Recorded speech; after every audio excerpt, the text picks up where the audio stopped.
Nous avons des cellules et des cellules, plus de 100 milliards de cellules, disent-ils.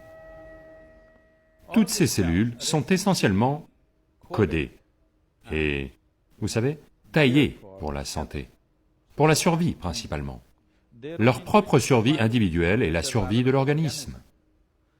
Un petit nombre d'entre elles prennent des raccourcis.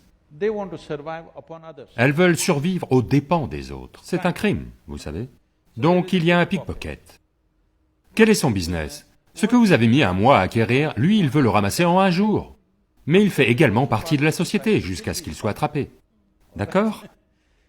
Maintenant, si tous les pickpockets du pays se rassemblaient et arrivaient à Delhi,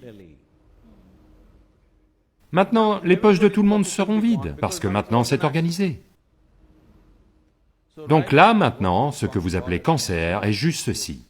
Dans le corps de chacun, il y a des cellules cancéreuses. Quand elles s'organisent et se concentrent à un endroit, alors ça devient un problème grave, à tel point que ça peut ôter la vie.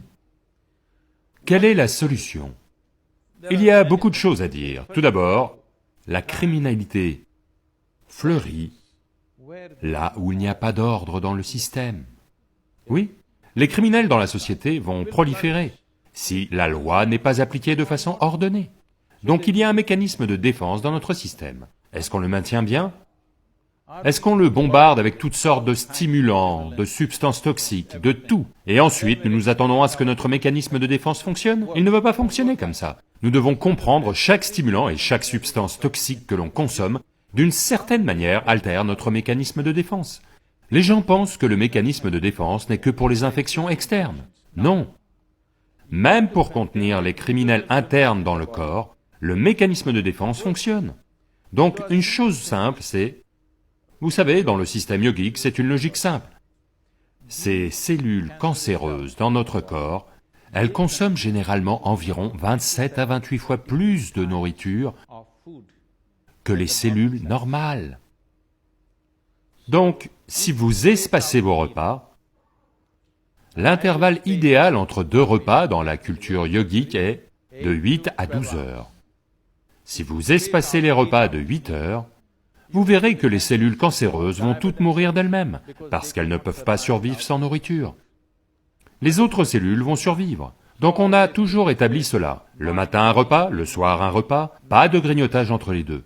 Et de temps à autre, chaque mois, 2 fois par mois ou 1 fois par mois, les gens pratiquent toute une journée, pas de nourriture. Ce sont des moyens simples pour contrôler cela.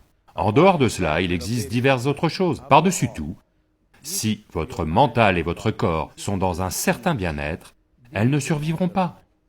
Si votre mental et votre corps sont dans un certain état de conflit, alors elles vont survivre. Et non seulement survivre, elles vont proliférer. Si la société est en conflit, les crimes organisés augmentent. S'il y a de l'ordre dans la société, très peu de crimes se produisent. La même chose est vraie pour notre structure physiologique.